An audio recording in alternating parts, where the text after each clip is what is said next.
A humble boy, dressed in clothes that had seen too many winters, stood before a fortress of glass and gold. He was publicly humiliated by an arrogant millionaire, a man whose wealth was a weapon and whose laughter was a whip. But when a long-buried secret was revealed, the cruel laughter froze in the air, and a shocking truth emerged, destined to shatter one world and rebuild another. This is the story of how a single act of desperate courage can unravel an empire of greed. The wind was a cruel thief that night. It stole the last remnants of warmth from Leo's thin coat, leaving a biting cold that settled deep in his bones. He stood across the street from the Gilded Cage, a restaurant that was less a place to eat and more a monument to obscene wealth. Golden light spilled from its cathedral-like windows, painting shimmering squares on the wet, black asphalt. Inside, figures moved with an effortless grace, their silhouettes framed by the opulent glow.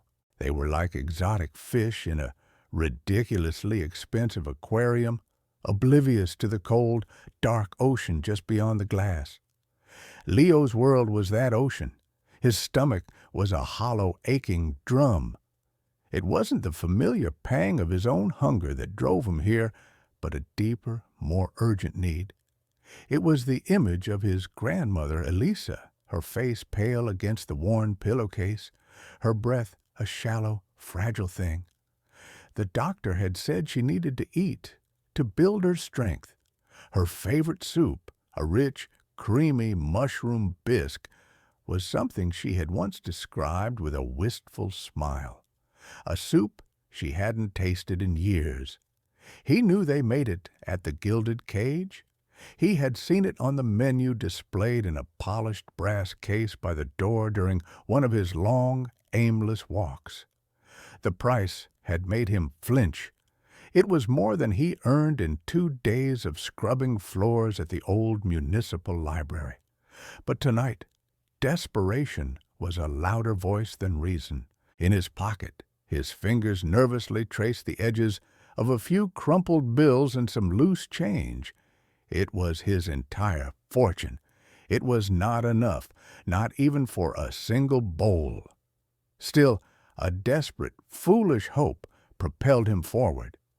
Maybe he could just buy a small cup, a child's portion. Maybe he could appeal to the chef's good nature, a plea from one human to another. He imagined the warm, savory steam, the look on Elisa's face. That image was his armor as he crossed the street, the cold seeping through the holes in his worn shoes. Pushing open the heavy oak door was like breaking the surface of a different world. The air inside was warm, thick with the scent of roasted garlic, expensive perfume, and something else, the clean, sterile smell of money. An expensive silence hung in the air, punctuated only by the gentle clinking of silver on porcelain and the low murmur of self-assured voices. A host, with a smile as stiff and artificial as a plastic flower, drifted towards him.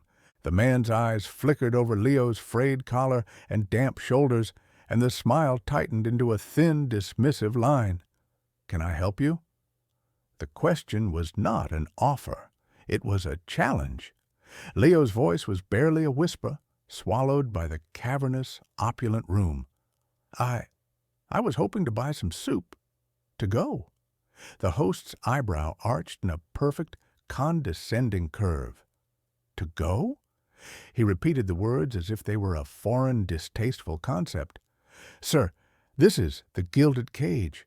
We are a fine dining establishment, not a takeaway counter." Leo's face burned with a hot, creeping shame. Every eye in the restaurant felt like it was suddenly on him, 100 tiny daggers of judgment. He was a stain on their perfect white tablecloth. He was a weed in their manicured garden. "I understand," Leo mumbled, his gaze fixed on the intricate pattern of the marble floor. "It's just, my grandmother is very ill. She loves mushroom soup." Before the host could deliver another polite, cutting dismissal, a loud, braying laugh erupted from a large table in the center of the room. The sound was like shattering glass. "Did you hear that, gentlemen?" A voice boomed, dripping with smug amusement. "The boy's grandmother wants soup." Leo looked up. At the head of the table sat a man who seemed to be carved from arrogance itself. He was Alistair Finch. His suit was a slash of midnight blue silk. A watch on his wrist glittered with a cold diamond fire, and his face was florid with wine and self-satisfaction. He was a man who owned rooms like this, a man who believed the world was his personal stage. His companions, a collection of sycophants with eager, predatory smiles, chuckled on cue. Their laughter was a cruel chorus, echoing Finch's mockery. Alistair Finch's gaze locked onto Leo, his eyes small and sharp, like a pig's. He enjoyed this. He savored it. The boy's poverty was a delightful little diversion, a bit of theater to spice up his evening. "Tell me, boy," Finch said, beckoning him closer with a flick of his fingers as if summoning a dog. "What is your name?" Leo felt rooted to the spot, his shame warring with a flicker of defiance. He took a small, hesitant step forward. "Leo." "Leo," Finch repeated, tasting the name with theatrical disdain. "And Leo, you come into my favorite restaurant looking like you've been sleeping in a ditch to beg for soup?" "I wasn't begging," Leo said, his voice gaining a sliver of strength. "I was going to pay." He hated the pleading note in his own voice, hated the vulnerability. Finch let out another booming laugh. He pulled a thick wad of cash from his pocket, held together by a gold clip. He peeled off a single, crisp $100 bill and held it between two fingers. "You were going to pay? With what? The lint in your pockets?" He waved the bill tantalizingly. "Here, take this. Get your grandmother her soup, and get yourself a new coat while you're at it. Your presence is ruining the ambiance." The offer was not kindness. It was a branding iron of humiliation designed to mark him as a charity case, an object of pity. The sycophants murmured their approval of their master's cruel generosity. Something inside Leo, something quiet and resilient, refused to break. He shook his head. "No, thank you. I don't want your money." Finch's smile faltered for a fraction of a second, replaced by a flash of genuine surprise, which quickly curdled into anger. He was not used to being refused. He was not used to his power being questioned, even by a boy who had nothing. "No." Finch's voice dropped, becoming low and dangerous. "You have nothing. You are nothing, and you have the audacity to say no to me." He stood up, his large frame casting a long, imposing shadow over Leo. He was a mountain of tailored wool and sadistic power. He looked around the room, ensuring he had his audience. This was his show, and he was the star. His eyes scanned Leo's worn form and then drifted past him, landing on the magnificent grand piano that stood on a small raised platform in the corner of the restaurant. It was a beautiful, polished instrument, a silent testament to a culture and a world that Leo could only dream of. Finch's cruel smile returned, wider and more venomous than before. He had found a new, more exquisite way to crush this boy. "You know what?" Finch announced to the silent watching room. "I have a better idea, a bit of sport." He pointed a thick finger at the piano. "You see that piano, boy? It's a Fazioli. Costs more than the hovel you probably live in." Leo's eyes followed his finger. He knew the piano. He had often paused outside just to look at it. It was like a sleeping giant, full of silent music. "I'll make you a bet, Leo the Beggar," Finch sneered, the insult sharp and deliberate. "You look like you have the artistic soul of a cockroach, but let's test the theory." He leaned in close, his voice a conspiratorial mocking whisper that carried through the entire silent restaurant. "You walk over to that piano, you sit down, and you play one single piece of classical music. Any piece, from start to finish, without a single mistake." The absurdity of the challenge hung in the air. The crowd watched, a mix of morbid curiosity and scornful amusement on their faces. They saw a street urchin and a priceless instrument. The outcome was a foregone conclusion. This would be the final, most crushing act of humiliation. "If you can do it," Finch continued, his voice rising to a theatrical boom, "if by some miracle your grubby little fingers can produce actual music, I will not give you $100. I will give you $10,000, enough for all the soup your grandmother could ever drink." A collective gasp went through the room. $10,000! It was a life-changing sum. It was an impossible prize for an impossible task. "But," Finch added, his eyes glittering with malice, "when you fail, and you will fail, when you produce the discordant screeching I expect, you will not just leave, you will get down on your hands and knees, and you will use that pathetic little coat of yours to polish my shoes until I can see my reflection in them." The final insult landed like a physical blow. The image was vivid, brutal, the ultimate subjugation. Kneeling, polishing the shoes of his tormentor with the only coat he owned. The sycophants at the table snickered, barely containing their glee. Leo stood frozen. Every instinct screamed at him to run, to flee the suffocating judgment of this golden cage. He could feel the weight of their stares, the heat of his own shame. He thought of Elisa, of her frail hands, of the medical bills hidden in a drawer by her bed. He thought of the years of being invisible, of being stepped over and dismissed. And then something inside him broke. It was not his spirit. It was the dam that held back a lifetime of quiet dignity, of righteous anger. The fear that had been churning in his gut suddenly cooled, solidifying into a block of pure, unyielding resolve. His spine straightened. He lifted his chin, his eyes clear and steady, meeting Alistair Finch's mocking gaze. The room held its breath. They expected tears. They expected him to scurry away. "I accept your bet," Leo said. The words were not loud, but they cut through the expensive silence with the clarity of a bell.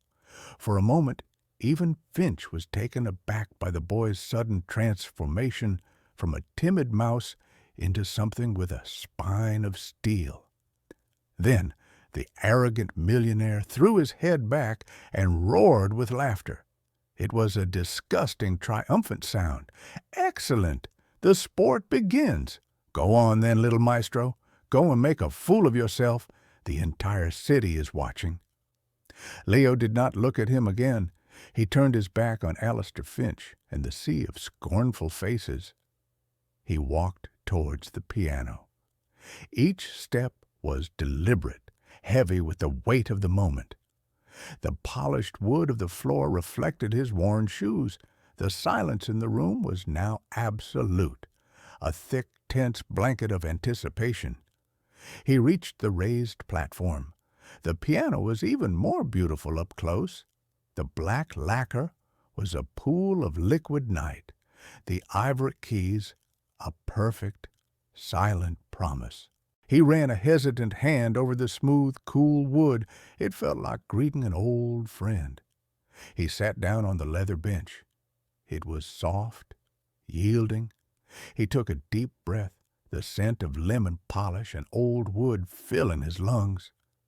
He closed his eyes, shutting out the restaurant, the people, the bet.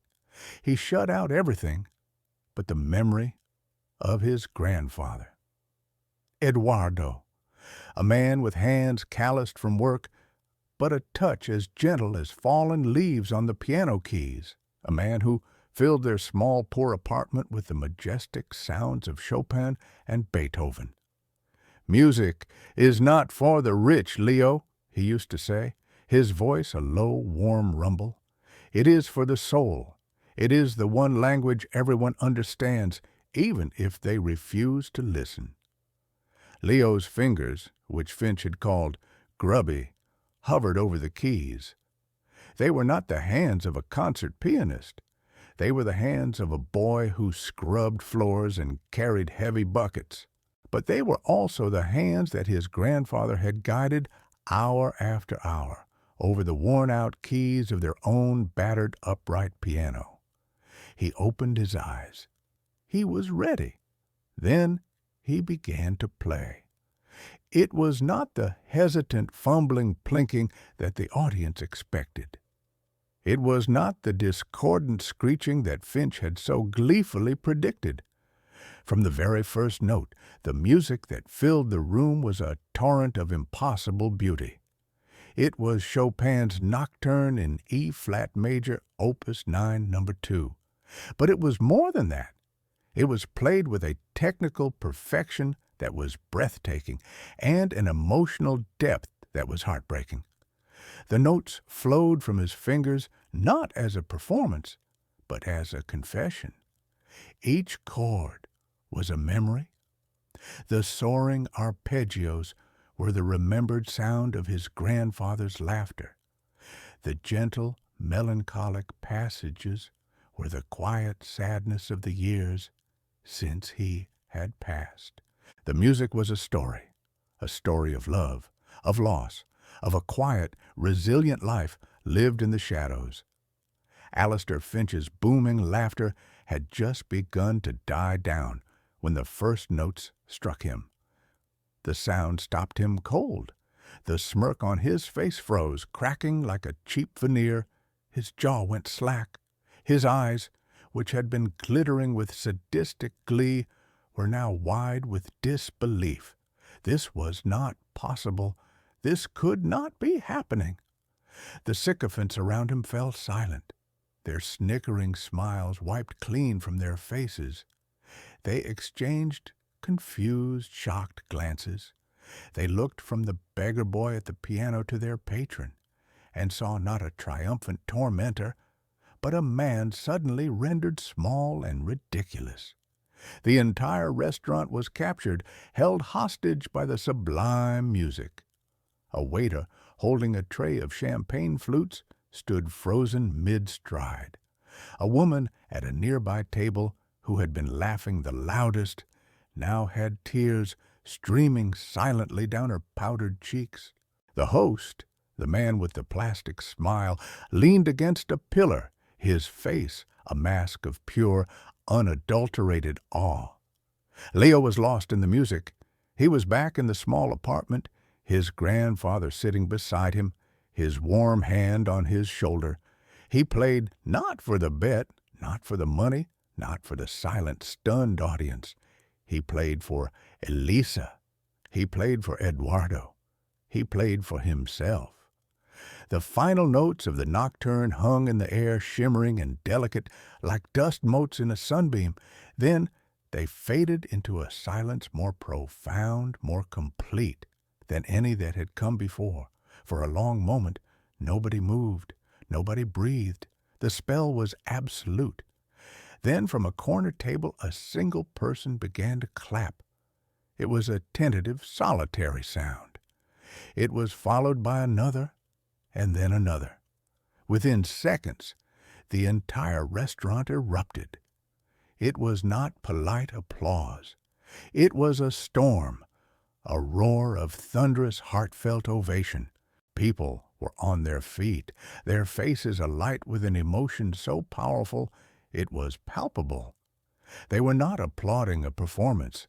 They were honoring a miracle. Leo slowly lowered his hands from the keys. He blinked. the spell of the music receding, the harsh reality of the room flooding back in. He looked out at the sea of faces, at the standing ovation, his expression one of dazed confusion. And then his eyes found Alistair Finch. The man was still standing by his table, paralyzed. His face was a ghastly shade of pale, a stark contrast to the florid red it had been just moments before. He looked like a man who had seen a ghost. His mouth opened and closed, but no sound came out. He had been so certain, so utterly convinced of his own superiority and the boy's worthlessness. That certainty had just been annihilated. The restaurant manager, a man named Julian, who had watched the entire sordid affair with growing discomfort, now pushed his way through the crowd. He approached Leo, his face etched with shame and admiration. That was magnificent," Julian said, his voice thick with emotion. "On behalf of the restaurant, I want to apologize for Mr. Finch's behavior. There is no excuse." Leo simply nodded, still overwhelmed. The applause was finally beginning to die down, replaced by an excited, buzzing murmur.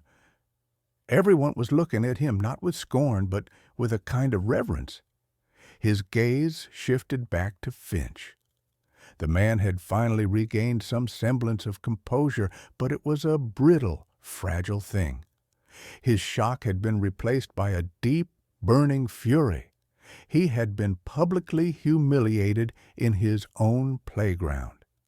The beggar had not only refused to be crushed, he had triumphed. Finch's eyes darted around the room, seeing the looks of admiration for the boy and the new, subtle contempt for him. He was a joke. His power play had backfired spectacularly. He strode towards Leo, his fists clenched at his sides. The crowd parted before him. "A lucky trick," Finch spat, his voice a low, venomous hiss. "You learned one song, a parlor trick." Leo stood up from the piano bench.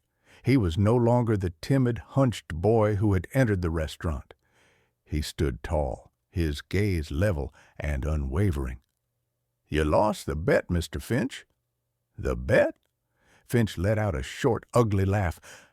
"You think I'm going to pay you? You, a filthy little street rat who got lucky? I'm not giving you a single cent." He turned his back on Leo, a clear act of dismissal. He addressed the room, his voice loud and commanding, trying to reclaim his lost authority. "The show is over. Everyone, back to your meals." But no one moved. They just stared at him. The magic of his wealth and power had been broken. They had seen his true character, and it was ugly and small. Now they saw him as a cheat. Julian, the manager, stepped forward. "Mr. Finch," he said, his voice firm, "you made a public wager. The boy won. You owe him the money." Finch spun around, his face contorted with rage. "You dare to speak to me? You, a glorified servant. You're fired. Get out." Julian didn't even flinch. "You can't fire me, Mr. Finch. You don't own this restaurant." Finch was momentarily stunned. He was so used to his will being law that the simple fact had escaped him. He pointed a trembling finger at Leo. "I'm not paying him." "What's he going to do? Sue me? He can't afford a bus ticket, let alone a lawyer." He turned and stormed towards the exit, his sycophants scrambling to follow him like nervous pilot fish. He shoved the host aside and burst out into the cold night air, leaving a wake of stunned silence and the lingering echo of his own dishonor. The war had begun. But Alistair Finch had no idea who he had just declared it on. Leo stood by the piano, the $10,000 he was owed fading into insignificance. Something far more important had happened. For the first time in his life, he had fought back, and he had won. Julian approached him again. a look of deep concern on his face. "Are you all right, son?" Leo nodded. "Yes, thank you." "Don't thank me," Julian said, shaking his head. "What you did, I've never seen anything like it. That man Finch, he's a bully. He comes in here all the time, treating everyone like they're dirt beneath his heel.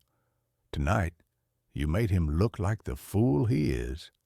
He paused, then reached into his own wallet and pulled out 2 crisp $100 bills. "This isn't 10,000, but please take it, for your grandmother's soup, and for what you did for the dignity of everyone in this room tonight." Leo looked at the money, then at Julian's earnest face. This was not a handout. This was a gesture of solidarity. He took the money. "Thank you, Mr. Julian, truly." He bought 4 containers of the mushroom bisque, the warm bag a comforting weight in his hands as he walked home. The streets seemed less cold now, the wind less cruel. The city lights blurred through the happy tears that welled in his eyes. But as he walked, another memory surfaced. The feel of the old sealed envelope in the drawer back in his apartment. The one his grandfather had left him. The one with the strange, spidery script that read, "For Leo, when the world tests your character, and not before." Tonight, the world had tested him, and he had not been found wanting. When he got back to the small, clean apartment, the smell of antiseptic soap and old books greeted him like a familiar hug. Elisa was asleep, her breathing still shallow, but peaceful. He placed the soup in the small, ancient refrigerator and then walked to the wooden chest at the foot of his bed.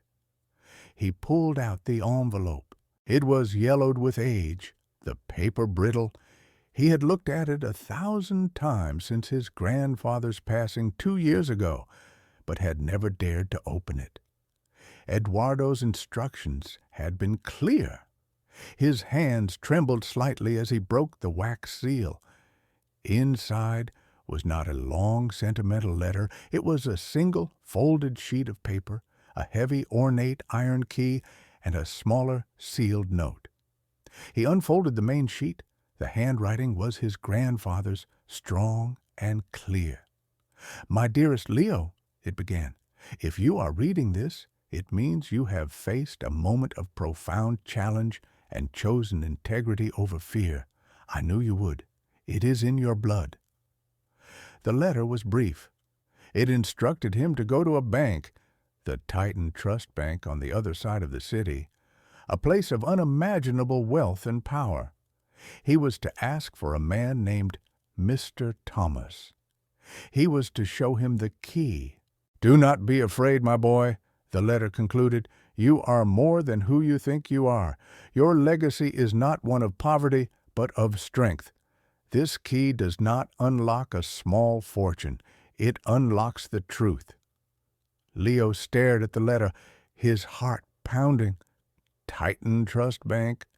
It was a legendary institution, a fortress where corporations and dynasties stored their wealth. What could his grandfather, a humble librarian and piano teacher, possibly have to do with such a place? He then looked at this smaller sealed note. It was addressed to Mr. Alistair Finch. A cold dread washed over him. He opened it. The note was even shorter. "Finch," it read, "the seeds of your own ruin were planted the day you betrayed my friend Arthur. I promised him on his deathbed that I would be the patient farmer. I will not see the harvest, but my grandson will. The debt will be paid." It was signed Eduardo Vargas. Leo's mind reeled. Finch? His grandfather knew Alistair Finch? And what was this about a betrayal? A debt? It made no sense. His grandfather was the kindest, gentlest man he had ever known. The note felt like it was written by a stranger, a man of cold, calculated purpose. The next morning, Leo made his decision. He dressed in his best clothes, a faded but clean shirt and trousers that were slightly too short. He took the key and the letters and rode the bus across the city. Titan Trust Bank was not a building, it was a declaration, a colossus of marble and granite that seemed to hold up the sky. Men and women in expensive suits moved with brisk, silent purpose through its revolving doors. Leo felt his courage waver. He was a rowboat approaching a battleship. He took a deep breath, clutching the iron key in his pocket. It felt solid, real, a connection to his grandfather's mysterious final wish. He pushed through the doors. The inside was a cathedral of commerce. The ceiling was impossibly high, the floor a dizzying expanse of polished marble. The air was cold, sterile, and smelled faintly of old paper and new money. A severe-looking woman sat at a large, intimidating desk. Leo approached her, his voice small in the vast space. "Excuse me, I'm here to see a Mr. Thomas." The woman looked up, her expression one of bored impatience. She looked him up and down, her gaze lingering on his worn shoes. "Do you have an appointment?" "No," Leo admitted, "but I was told to show him this." He placed the heavy iron key on the marble countertop. The sound it made was soft, but it seemed to echo in the silence. The woman's expression changed instantly. The boredom vanished, replaced by a flicker of something else, surprise and a dawning respect. She picked up the key, her eyes widening as she examined the intricate, unique design on its head. "One moment," she said, her voice now deferential. She picked up her phone and spoke in a low, hushed tone. "He's here, yes, with the harvester's key." A few minutes later, a side door opened and an old man emerged. He was tall and thin, with a shock of white hair and eyes that were startlingly blue and full of a sharp intelligence. He wore a simple, well-tailored gray suit and walked with a quiet, dignified grace. He came straight to Leo. "You are Leo Vargas?" the man asked, his voice gentle. "Yes, sir." "I am Thomas. Your grandfather was my dearest friend." He looked at the key in the receptionist's hand and then back at Leo, a sad, knowing smile on his face. "Eduardo always was a man of theater. Come with me, son. It's time you learned the truth." Mr. Tomas led Leo away from the main hall through a series of secure doors and into a private elevator. They descended, the silence broken only by the soft hum of the machinery. "Your grandfather was not a simple librarian, Leo," Tomas said, his eyes fixed on the descending floor numbers. "That was a life he chose, not one he was forced into. Before you were born, he was one of the most brilliant and compassionate businessmen this city has ever known." Leo stared at him, speechless. His grandfather? A businessman? "He built an empire," Tomas continued, "an investment firm called Viridian Holdings. But he did it differently. He invested in people, in communities.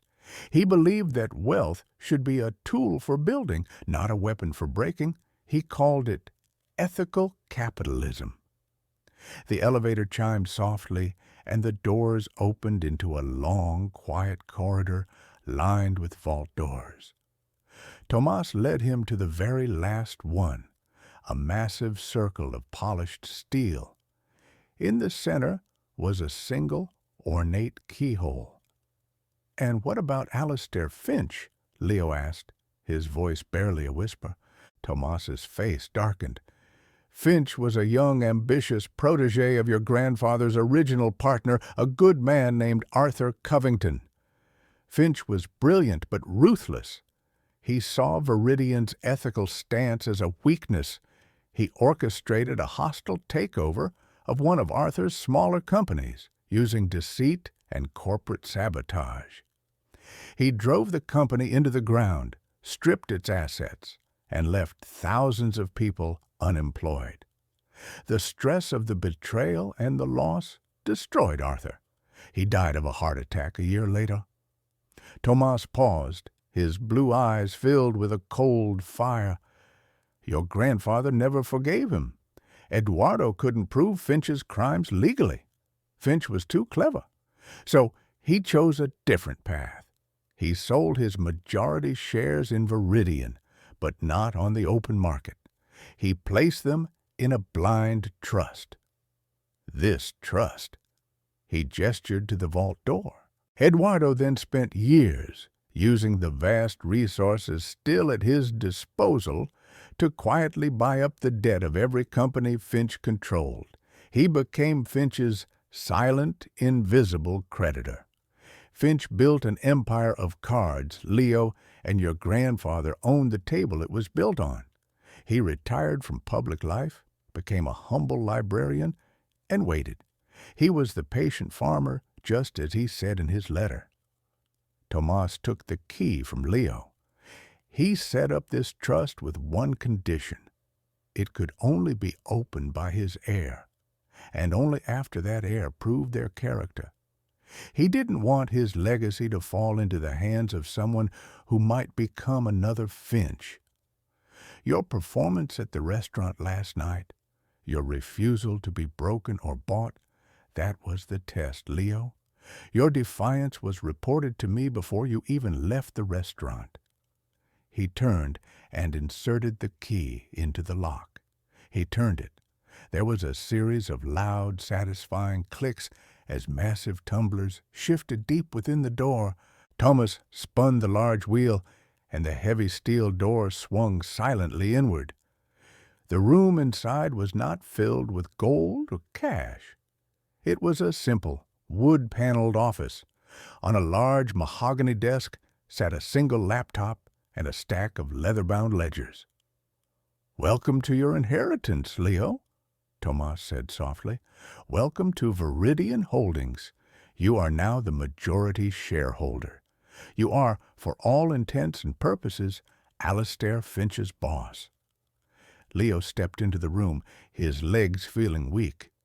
He ran his hand over the smooth, cool surface of the desk.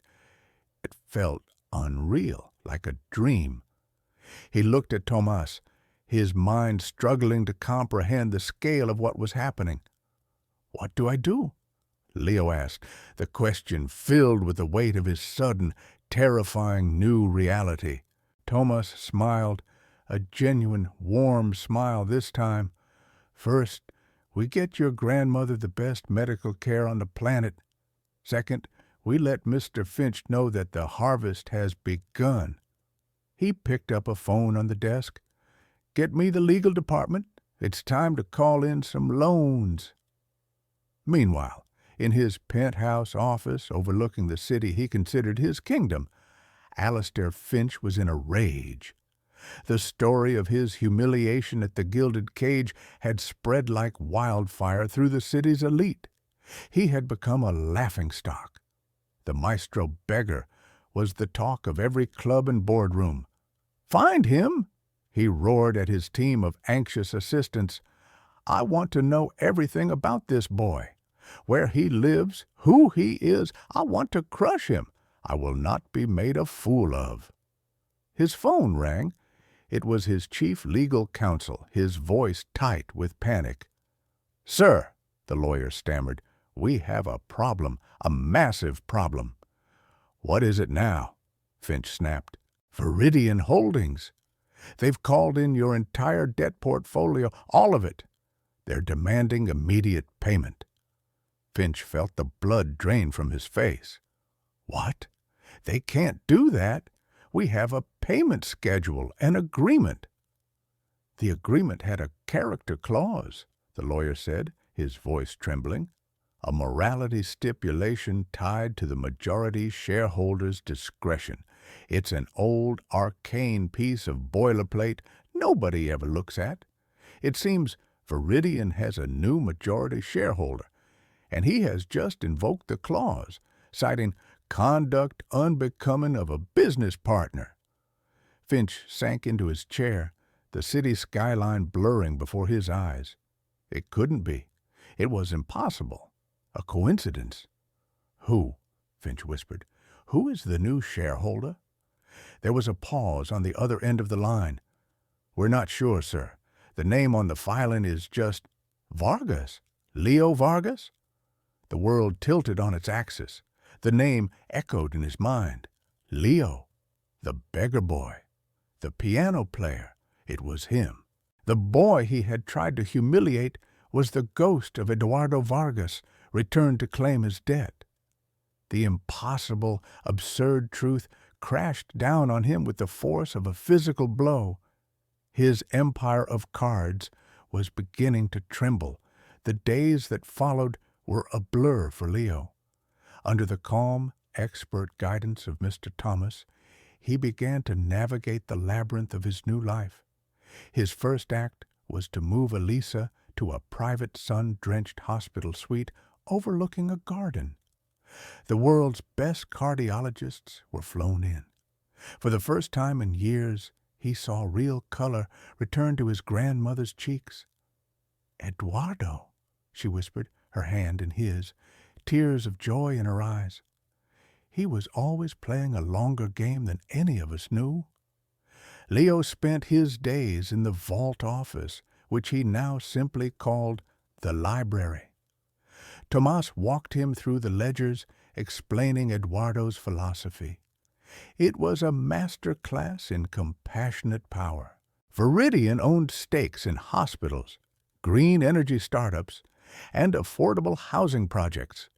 It also owned the crippling debt of Finch International. Finch, meanwhile, was fighting like a cornered rat. He deployed his army of lawyers, filing injunctions, claiming Leo was an impostor, that Eduardo was of unsound mind when he created the trust. He leaked stories to the press, painting Leo as a manipulative fraud who had somehow tricked his way into a fortune. But Finch had underestimated the second part of Eduardo's plan, the silent army. One by one, they began to emerge from the past. The first was a retired accountant, a man named Marcus, who had worked for Arthur Covington. He had been fired by Finch for refusing to cook the books during the hostile takeover. He had kept a secret copy of the real ledgers for 30 years. He walked into Thomas's office and placed a USB drive on the desk. "Eduardo told me to keep this safe," he said simply. "He said his grandson would know when to use it." Next came a woman named Maria, a former union leader from the factory Finch had dismantled. She had a box full of sworn affidavits from 100 families who had lost everything, detailing Finch's ruthless tactics and broken promises. "Eduardo set up a relief fund for us back then," she said, her eyes flashing with righteous fire. "He never forgot us. We never forgot him." Then came Julian, the manager from the Gilded Cage. He had been fired after all, not by Finch, but by the restaurant's distant corporate owners who had been spooked by Finch's threats. He came to Leo not asking for a job, but offering his help. He gave a formal statement about Finch's behavior, his dishonor, his refusal to pay the bet. It was a small thing, but it was a powerful testament to Finch's character. The silent army of the grateful was gathering. Each one was a piece of the puzzle, a nail in the coffin of Alistair Finch's empire. Finch, growing more desperate, made his final fatal move. He called for an emergency shareholder meeting of Finch International. His plan was a masterpiece of corporate villainy. He would declare a strategic bankruptcy, allowing him to restructure his debt under a new corporate shell, shedding his obligations to Viridian, laying off thousands more workers, and escaping with his personal fortune intact. It was a legal, if morally bankrupt maneuver. He was confident he could bully his board into accepting it. The meeting was held in the cavernous, sterile boardroom of the Finch Tower. Finch stood at the head of a long, polished table, a smug, confident smile back on his face. He had weathered the storm. He would win. The doors to the boardroom opened. Mr. Thomas walked in, followed by a small group of people: Marcus the accountant, Maria the union leader, Julian the restaurant manager, and finally, Leo. He was dressed in a simple dark suit that Thomas had insisted he buy. It felt strange, foreign, but his eyes were calm, his resolve firm. Finch's smile faltered. "What is the meaning of this? This is a closed meeting. Security." "They are with me," Leo said, his voice quiet but carrying an undeniable authority. "As the representative of your single largest creditor, I believe I have a right to be here." Finch sneered. "The beggar boy playing businessman. You have no idea what you're doing. My plan is legally sound. You can't stop it." He launched into his presentation, a dazzling display of financial jargon and misleading charts, designed to confuse and intimidate the board. He painted a picture of a company under attack from a hostile, illegitimate force. He was the victim. When he was finished, he looked at Leo, a triumphant smirk on his face. "Your move, boy." Leo didn't look at the charts or the legal documents. He looked at the faces of the board members. "Mr. Finch talks about numbers," Leo began, his voice steady. "I want to talk about people. He calls his plan a strategic restructuring. My grandfather had another name for it. He called it theft." He then nodded to Marcus, who stepped forward and calmly explained the data on his USB drive, showing decades of financial manipulation. He nodded to Maria, who spoke with heartbreaking passion about the families and the community Finch had destroyed. Finally, he nodded to Julian, who told the simple story of a bet made and a promise broken in a restaurant. "Mr. Finch believes a man's worth is the number in his bank account," Leo said, his gaze finally locking with Finch's. "My grandfather taught me that a man's worth is measured in his promises. Mr. Finch is a bankrupt man. He has been for a very long time." Then Leo delivered the final blow. "Viridian Holdings does not accept your bankruptcy proposal," he announced. "Instead, we have a counter-offer. We are forgiving the entire debt of Finch International. All of it." A stunned silence fell over the room. Finch stared at him, his mind unable to process what he was hearing. Forgiving the debt? It made no sense. "But," Leo continued, his voice turning to ice, "we are doing so on one condition: that the board of directors immediately and unanimously votes to remove Alastair Finch from his position as CEO and chairman, and turns over the evidence of his financial crimes provided by Mr. Marcus to the authorities." He looked at the board members. "Viridian will then provide the capital to rebuild this company under new leadership. No one else has to lose their job. No more communities have to be destroyed. The choice is yours. You can side with this man and sink with him, or you can choose a new beginning." It was a checkmate. He had offered them not destruction, but salvation. He had used his power not to crush, but to heal. The board members looked at Finch, at his sputtering, enraged face, and then at Leo, at his calm, quiet strength. They saw the past and the future. The choice was easy. "All in favor of the motion to remove Mr. Finch?" the lead director asked. Every hand went up. Alastair Finch stood there, his face a mask of utter devastation. He had been surgically removed from his own life's work, his power, his reputation, his identity, all gone in an instant.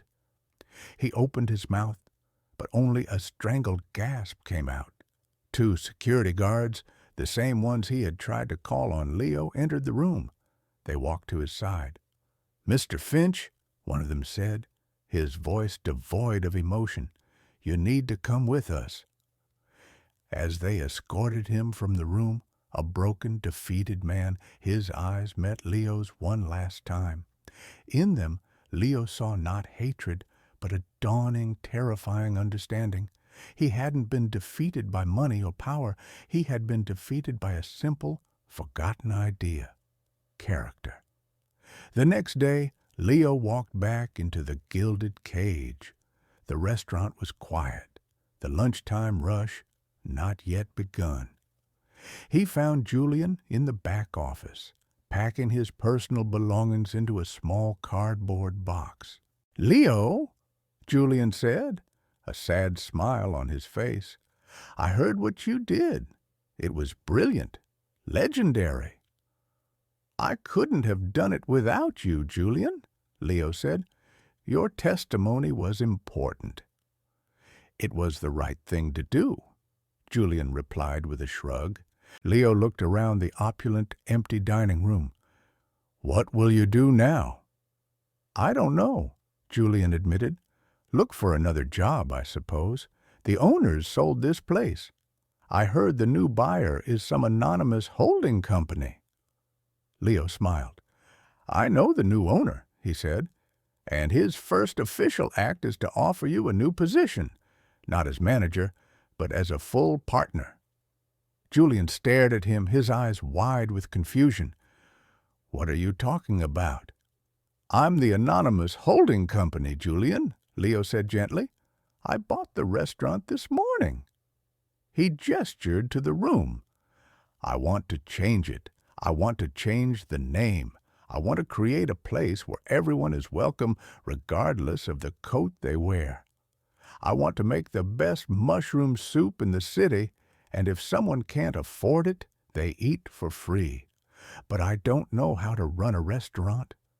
I need your help." Julian sank into a chair, speechless. Tears welled in his eyes. He looked at the boy, no, the young man, standing before him, who now held so much power, yet had not a single trace of arrogance or cruelty in him. "What are you going to call it?" Julian finally whispered. "Elisa's table," Leo replied. That evening, after signing the final papers with Thomas, he found one last item in his grandfather's vault that he had overlooked. It was another letter, this one handwritten on simple, soft paper. "My dearest Leo," it read, "if you are reading this, then our work is done. I hope you understand now. Wealth is a responsibility, not a reward. It is a tool, and it can be used to build gardens or to fashion weapons. I have seen what happens when men like Finch wield it as a weapon. They leave behind only deserts. I have given you this tool, my boy, because I know you have the soul of a gardener. Plant seeds of kindness. Nurture them. Help things grow. That is the only legacy that matters. That is the only true wealth. I am so proud of you, your loving grandfather, Eduardo." Leo folded the letter, his own tears staining the paper. He had not just inherited an empire, he had inherited a purpose. 10 years passed. The name Alastair Finch was now a forgotten whisper, a cautionary tale told in business schools. He had served a short prison sentence, emerged a broken man, and vanished into the unforgiving anonymity he had once so despised. The Eduardo Vargas Foundation, however, was a global force for good. It funded scholarships for underprivileged artists, financed medical research, and rebuilt communities that had been left to rust. Leo Vargas was a name known around the world, but few could pick him out of a crowd. He lived in a modest home, wore simple clothes, and spent most of his time not in boardrooms, but in the places his foundation supported. He was a quiet, unassuming man with kind eyes and the air of someone who understood the value of things that couldn't be bought. Elisa's table was no longer a single restaurant. It was a beloved chain across the country. Each one was beautiful, warm, and welcoming. Each had a grand piano in the corner, and each operated on a simple principle: pay what you can. The food was exquisite. The dignity was free. They were impossibly successful, supported by thousands of small donations from people who believed in the idea. One crisp autumn evening, Leo was visiting the original location, the one that had once been the Gilded Cage. He was sitting at a small table in the corner, sipping a coffee, watching the happy, bustling crowd. He noticed a young woman standing near the entrance. She couldn't have been more than 18. She was clutching a worn violin case, her clothes thin against the evening chill. She was looking at the menu with wide, hungry eyes, but also with a deep, nervous apprehension. He saw her count the few coins in her hand, her face falling. Leo saw himself. He saw the cold night, the desperate hope, the crushing weight of the world. He got up and walked over to her. "Excuse me," he said gently. The young woman started, looking up at him with frightened eyes. "It's a bit chilly out tonight," Leo said with a warm smile. "Please, come in. Be my guest for dinner. And you must try the mushroom bisque. It's my grandmother's recipe." The woman stared at him, bewildered. I can't afford it." "That's all right," Leo said. "Tonight, it's on the house." He led her to a comfortable table and made sure she had the best meal of her life. As she ate, her story came tumbling out. She was a music student, newly arrived in the city, struggling to make ends meet while chasing an impossible dream. After she had finished her dessert, a decadent chocolate lava cake, Leo slid a small envelope across the table. "What's this?" she asked, her voice trembling. "Open it," he urged. Inside was a letter informing her that she had been selected as the recipient of the inaugural Eduardo Vargas Performing Arts Scholarship. A full ride for her entire university education, including living expenses. The young woman stared at the letter, then at Leo, her eyes filling with tears of disbelief and overwhelming gratitude. "Why? Why me? You don't even know me." Leo looked towards the grand piano in the corner, the very same one he had played all those years ago. "A long time ago," he said, his voice soft with memory. "A stranger made a bet on me. He lost, but I won more than I could ever have imagined. I learned that the best investments you can ever make are in people." He stood up to leave, placing a gentle hand on her shoulder. "Someone once planted a seed for me.